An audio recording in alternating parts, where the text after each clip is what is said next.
Donc parlons maintenant, si vous voulez bien, Aline, des élections sénatoriales au Cameroun et puis de la gestion du Cameroun par Paul Biya qui est au pouvoir depuis novembre 1982.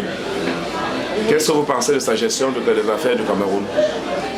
J'ai toujours dit en femme libre que je trouve que le président de la République est entouré de médiocres.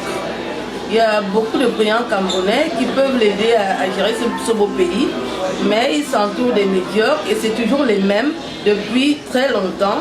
Il n'y a pas de relève. Moi, je me rappelle quand mon papa avait 40 ans, c'était déjà un monsieur qui gagnait bien sa vie au Cameroun. Mais nous autres, à plus de 40 ans, on ne peut même pas s'affirmer au Cameroun. C'est toujours les mêmes qui gèrent. Il n'y a pas de retraite au Cameroun. Je me demande quand est-ce que les hommes vont en retraite au Cameroun.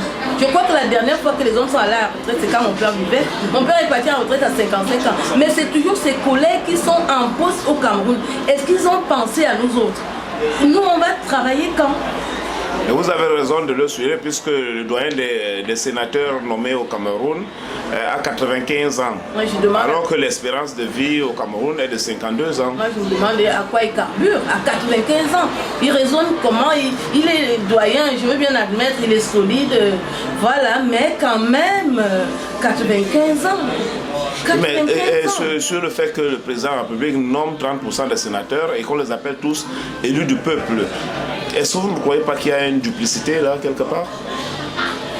Je sais pas, c'est pas mon domaine la politique, mais mon avis, quand je donne mon avis au Cameroun, c'est au niveau des femmes. Il n'y a pas de parité. Les femmes n'ont pratiquement rien du Cameroun. Et ça me pose un problème.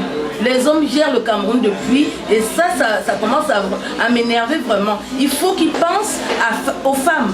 Nous autres, nous, on n'est pas venus les admirer. Mon père n'a pas laissé l'applaudimètre chez nous. Nous, on n'applaudit pas chez nous. Je suis leader. Il faut qu'on nomme les femmes. Il faut qu'on donne des postes aux femmes.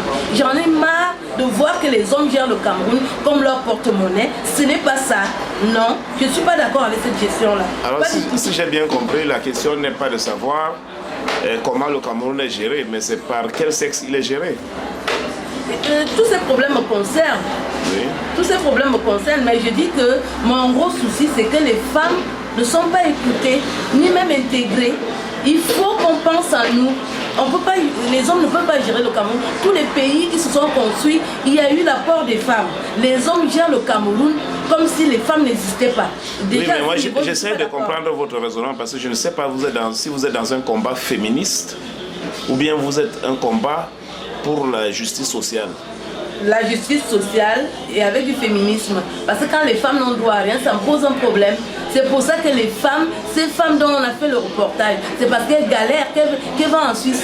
On ne nous associe à rien. Et elles sont là, et le 8 mars, elles défilent. Je me demande pourquoi elles défilent.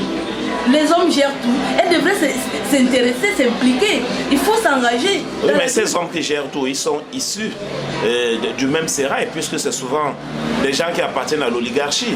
C'est souvent des gens qui sortent des chefferies traditionnelles, qui, on le sait, sont les auxiliaires du colonialisme et aujourd'hui du néocolonialisme.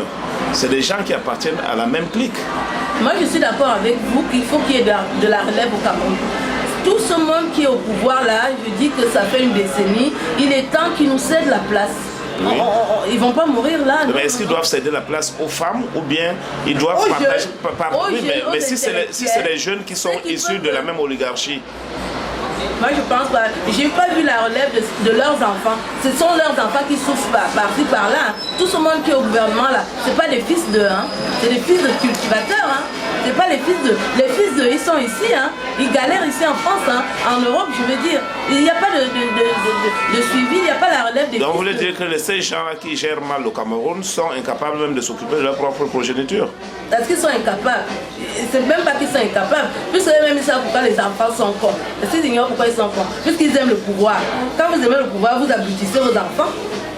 D'accord. On n'est pas des gamins. Ça veut dire que ces gens, cette oligarchie qui tient le pouvoir, a d'abord bousillé ses propres progénitures avant de bousiller le peuple. Ok, Aline Zomobem, Cité Sécurité Bécamel, vous remercie. Moi aussi, je vous remercie de m'avoir accordé la parole. Merci.